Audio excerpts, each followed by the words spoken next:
बिस्मिल्लाहिर्रहमानिर्रहीम। मैं डॉक्टर अनील शफ़ी हूँ। मैं एक कंसल्टेंट साइकाइट्रिस्ट हूँ और आज की जो मेरी वीडियो है उसका टॉपिक है एक्स्ट्रा पैरामिडल साइड इफ़ेक्ट्स।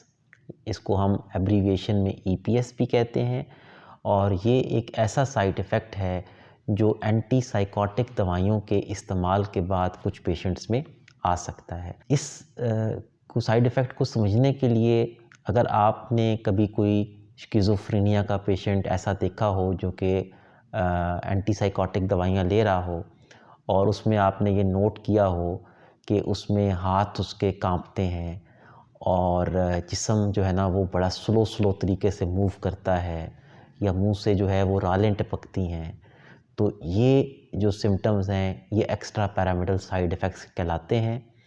और आज मैं आपको ये बताऊंगा कि ये क्यों होते हैं और फिर इनसे जो है ना हम कैसे जो है इसको हम डील कर सकते हैं। तो सबसे पहली बात तो ये कि एक्स्ट्रा पैरामिडल साइड इफ़ेक्ट्स जो हैं ये इसलिए होते हैं कि कुछ एंटीसाइकोटिक्स जो कि निस्बतन जिनमें पुरानी एंटीसाइकोटिक्स जो अभी भी इस्तेमाल होती हैं वो आती हैं, वो उनका जो मेन मैकेनिज़्म ऑफ एक्शन है वो ये है कि वो ब्रेन में डोपामीन रिसेप्टर्स को ब्लॉक करते हैं और डोपामीन रिसेप्टर्स को ब्लॉक करने से जो साइकोसिस है जिसको हम पागलपन कह सकते हैं उसमें नुमायाँ बेहतरी जो है वो आना शुरू हो जाती है। तो ये उनका मैकेनिज़्म ऑफ एक्शन है जिससे वो बेहतरी पैदा करती हैं शिज़ोफ्रेनिया में। लेकिन इसके अलावा जो डोपामीन रिसेप्टर्स हैं वो ब्रेन के कुछ और एरियाज़ में भी हैं, जिसमें बेसल गैंग्लिया के एरिया में भी डोपामीन रिसेप्टर्स पाए जाते हैं, जिनका मेन काम ये होता है कि वो बॉडी की मूवमेंट्स के साथ उनका ताल्लुक़ होता है। तो ज़ाहिर है कि वो ड्रग जो है वो ब्रेन के उस एरिया में भी डोपामीन रिसेप्टर्स को ब्लॉक करती है। तो जब इसकी मिक़दार एक ख़ास मिक़दार से ज़्यादा होती है तो फिर वो साइड इफ़ेक्ट्स आना शुरू हो जाते हैं डोपामीन D2 रिसेप्टर्स की ब्लॉकेट की वजह से, जो कि वो बेसल गैंग्लिया में कर रहे हैं। और वो साइड इफ़ेक्ट्स ये होते हैं कि हाथ पेशेंट्स के बहुत ज़्यादा कांपते हैं। इसके अलावा जिस्म में अकड़ाव हो जाता है, हाथ सीधे करना या चलना फिरना ये पेशेंट के लिए मुश्किल लगता है। आप देखेंगे बहुत ही स्लो तरीके से पेशेंट कदम उठा रहा होगा।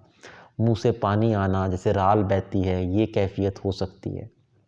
तो ये सारे जो हैं अमूमन ये है कि वो दवाइयाँ जिनको हम फर्स्ट जनरेशन एंटीसाइकोटिक्स कहते हैं, जैसे हैलोपेरिडोल और इससे मिलती-जुलती और दवाइयाँ, जैसे वो टीके होते हैं जो हर 2 हफ़्ते के बाद या महीने के बाद लगते हैं, उनसे ये जो साइड इफ़ेक्ट है ये निस्बतन ज़्यादा होता है। और ये साइड इफ़ेक्ट अगर हो तो इसको हम ईज़िली कंट्रोल कर सकते हैं। ऐसी मेडिकेशंस हैं जो अगर हम दें साथ प्रोसाइक्लोडिन तो ये बेहतर हो जाते हैं और ये डोपामीन की जो बेसल गैंग्लिया में ब्लॉकेज है वो उसमें जो है रिलीफ मिल जाता है, तो ये सारे साइड इफ़ेक्ट्स दूर हो जाते हैं। इसके अलावा ये कि अमूमन ये देखा गया है कि जब ये EPS होते हैं ये कम डोज़ पे नहीं आते, डोज़ बढ़ने पे आते हैं। तो अगर साइकाइट्रिस्ट निस्बतन कम डोज़ से पेशेंट को स्टार्ट करे तो अक्सर इन साइड इफ़ेक्ट्स को होने से रोका भी जा सकता है। और इसके अलावा ये कि जब ये साइड इफ़ेक्ट्स स्टार्ट में आने लग जाएँ तो डोज़ को मज़ीद बढ़ाने का फ़ायदा नहीं होता, क्योंकि ये इस बात की अलामत है कि ऑलरेडी ब्रेन के जो डोपामीन रिसेप्टर्स हैं उनका तकरीबन 80% ब्लॉक हो चुका है। तो उसके बाद ही ये साइड इफ़ेक्ट्स आना शुरू होते हैं।